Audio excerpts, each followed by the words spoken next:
my people, as the halt, it don't happen, no, it don't settle. All the Agbadorians una need to see person wey na install to become the president of Nigeria. Just watch as Tinubu Dubai COP28 speech take disgrace or drag Nigeria leg come outside. Man, not talk too much. So this video wants to expose what $900,000 economic forum budget can be used for. As they watch this video, I beg share and make other people make they watch this video, hit this like button and tag one Agbadora when you know for the comment section, make they see our president.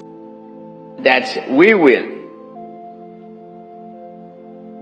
be partner in progress to achieve renewable.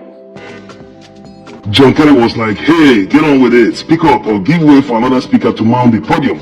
Tinubu's speech was so boring and incoherent to the extent that John Kerry started tapping on his seat. And if you look at his countenance, it tells you all you need to know. It was a huge disgrace. What were Tinubu's handlers doing? They couldn't write a speech for him. If he read all he said from a speech, it would have been easier to understand him, instead of the long pauses and slog speech, starting a sentence and cutting it off to say a completely different thing. He was also supposed to be looking at the audience before him instead of the panel. He spent more time looking at the panel than the audience, as if he was looking for their approval or he was trying to make sure that they understood him, which means he knew that his speech was disjointed. There's nothing wrong in having a written speech, even if it's just writing the points. Then he can take them one by one and make his speech. American and foreign leaders do it all the time. If he doesn't want to read from a written speech, at least get prepared. If he wants to cram, at least do a better job. At his age, his memory wouldn't be able to retain much. So this disgrace to Nigerians and Africa should have been avoided. The Chinese man on the panel is obviously hearing his speech from an interpreter. Imagine how the interpreter will be struggling to make sense of what Tinubu is saying and still interpret it in Chinese for it to make sense for the listener. That explains the look on the man's face. And considering the colossal amount of money that was wasted on these circles, is it not time for Tinubu and co to give up on all this unnecessary waste of money that is of no benefit to Nigerians?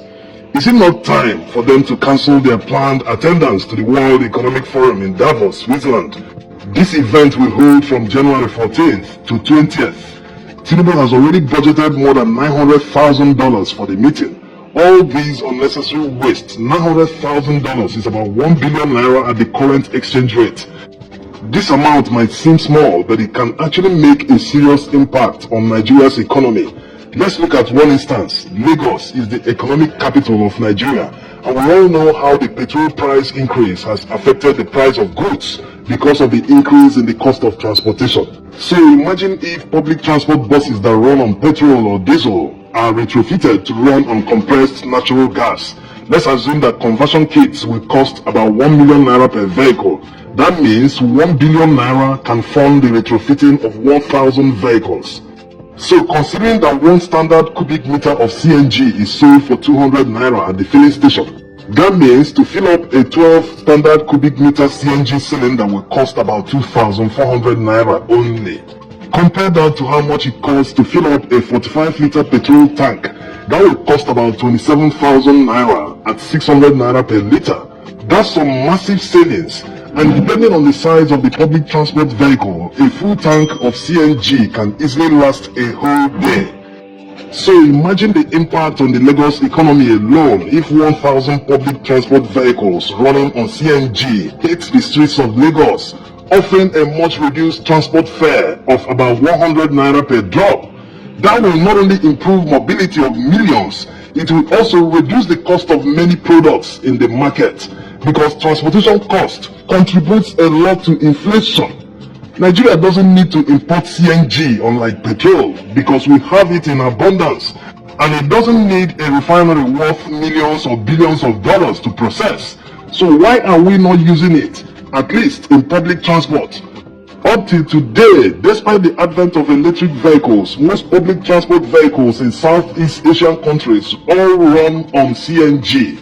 So how can we be sitting on an affordable energy source and we are paying through the nose running public transport vehicles on petrol and diesel?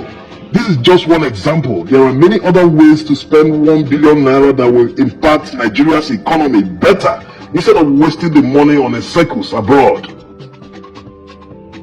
Still on the 1,411 Nigerian delegates that attended the COP28 climate conference in Dubai, according to People's Gazette, up to 3,000 people seized the opportunity provided by the conference to get visas to travel to Dubai. These people didn't bother to show up at the climate conference venue.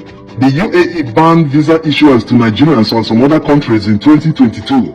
Since then, many well-to-do Nigerians have been finding it difficult to visit Dubai. So this was a perfect opportunity for civil servants to make some quick money. They included many people that don't work for government in the list, and all of them were granted visas. According to the report, some already paid for apartments to spend the Christmas holidays in Dubai. It tells a lot about Nigeria. The fact that the UAE banned issuance of visas to Nigerians, and Nigeria having a huge population, is supposed to mean that UAE will be missing potential tourists and revenue from Nigeria. But that's not the case. It shows that Nigeria needs UAE more than they need us. If we were doing better in the first place, no one would be banning Nigerians from their country. They will be rushing to sign free visa agreements with Nigeria.